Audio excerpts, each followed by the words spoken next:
The military is no stranger to rigorous discipline, unwavering protocol, and unshakable hierarchy. Yet, what happens when the system designed to protect its members becomes the very cause of distress? This question has dominated conversations worldwide, and at its heart lie two names that need no introduction: Jin and Jungkook of BTS. In a shocking turn of events, the eldest and youngest members of the globally renowned group were summoned by top military officials, a move that sent shockwaves through both army and the general public. What unfolded behind those closed doors, and why did it require the presence of two of the most celebrated figures in modern pop culture? The story begins weeks earlier when whispers of a bullying scandal involving Jungkook surfaced within the military ranks. What initially seemed like baseless rumors soon snowballed into a full-blown investigation, with damning evidence pointing to systemic abuse targeted at the Golden Magne.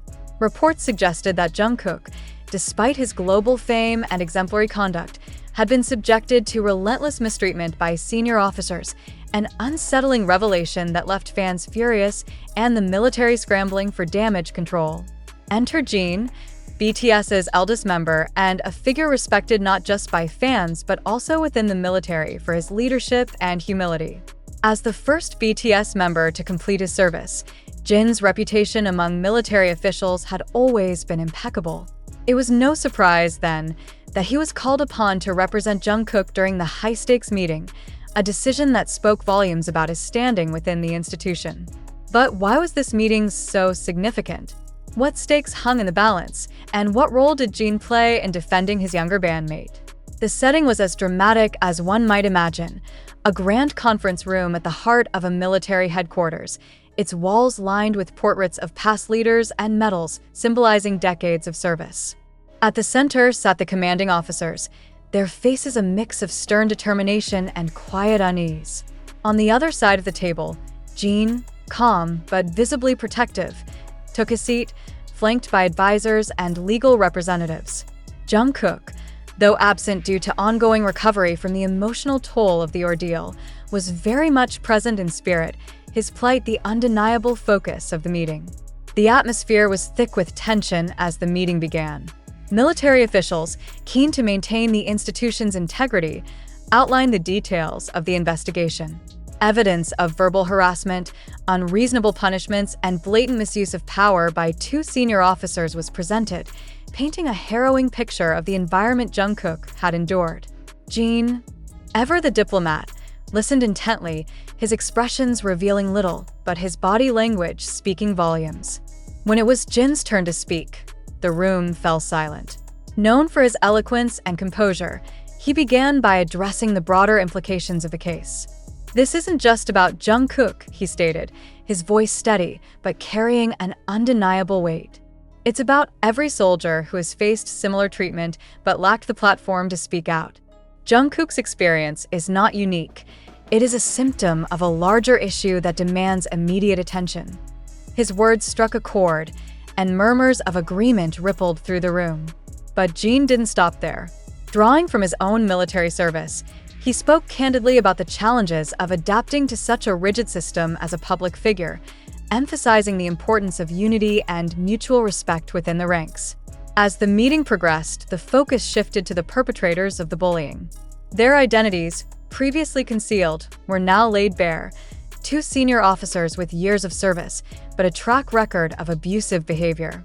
The evidence against them was overwhelming, and their attempts at justification fell flat in the face of mounting outrage. At this juncture, Jungkook's voice, though absent physically, resonated through a written statement he had prepared. Read aloud by Jin, the letter was a heartfelt account of his experiences, filled with vulnerability, but also an unyielding resolve to advocate for change. "I never wanted to become a symbol of this issue," the letter read. "But if my story can bring about even a small step towards a safer, more respectful environment, then it is a story worth telling." The letter moved many in the room to tears, including Jin, who paused briefly to compose himself before continuing. It was a powerful reminder of the human cost of such injustices and the strength it takes to confront them. As the meeting drew to a close, the military officials made a series of commitments to address the issue.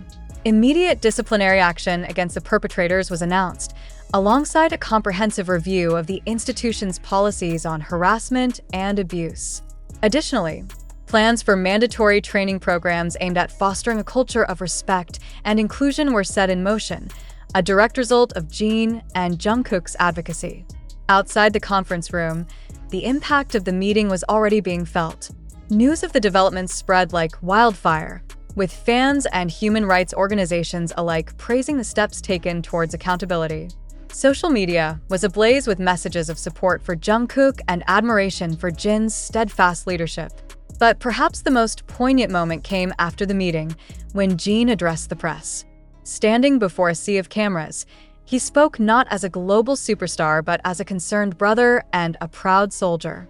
"Today was not about me or Jungkook," he said, his voice filled with emotion. "It was about making sure no one else has to go through what he did. Change starts here, and it starts now."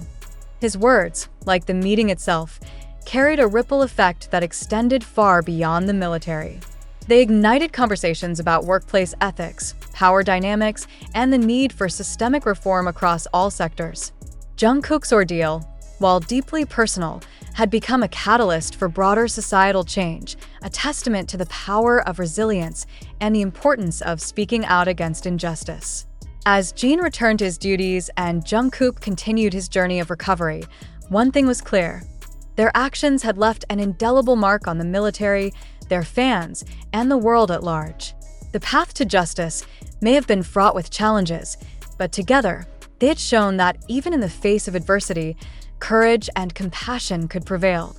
Jin's powerful words marked the beginning of a transformative movement, one that resonated across South Korea and beyond. The story of Jungkook's courage and Jin's unwavering support became a symbol of hope for countless individuals facing similar struggles. However, the journey was far from over. The aftermath of the meeting revealed just how deeply entrenched such issues were within the military structure. As the days unfolded, reports emerged that Jungkook's case had prompted several other soldiers to come forward with their own accounts of mistreatment. This unexpected wave of bravery further amplified the call for systemic change. The Ministry of Defense, under intense scrutiny, acknowledged the widespread nature of the problem and vowed to implement reforms at every level. A dedicated task force was established to oversee the investigations and ensure justice for all affected soldiers. Despite the media frenzy, Jungkook remained remarkably composed, focusing on his recovery and duties. His decision to step back from public appearances during this tumultuous time was a testament to his humility and dedication to resolving the issue with integrity. Fans, who had long admired his artistic talent and magnetic stage presence, now saw another side of him, one defined by quiet strength and resilience. Jungkook's few public statements during this period were heartfelt and deeply personal. In a handwritten note shared on BTS's official platforms, he thanked ARMY for their unwavering support, emphasizing that their love gave him strength during his darkest hours. The note, adorned with his signature bunny doodle, became an emblem of hope for fans worldwide. Jin's role in this saga extended far beyond the meeting with military officials. As the eldest member of BTS, he took it upon himself to ensure that Jungkook felt supported every step of the way. From private conversations to public advocacy, Jin's actions spoke volumes about his commitment to protecting his younger bandmate. In a candid interview following the meeting, Jin reflected on his experiences in the military and how they shaped his approach to leadership. "I've always believed that true strength lies in lifting others up," he said. "Jungkook may be the youngest, but his courage inspires me every day. I'm proud to stand by him and fight for what's right." As the investigation into the bullying case gained momentum, the two senior officers involved faced mounting pressure to come clean. Their initial attempts to downplay their actions were swiftly dismantled by the overwhelming evidence presented against them. The court-martial proceedings, held in a packed military tribunal, were a stark reminder of the consequences of abusing power. During the hearings, Jungkook's testimony, delivered via video conference, was both heartbreaking and empowering. Speaking with a calm yet resolute demeanor, he recounted the incidents of harassment he endured and how they impacted his mental and emotional well-being. His words, though difficult to hear, served as a wake-up call to the military establishment.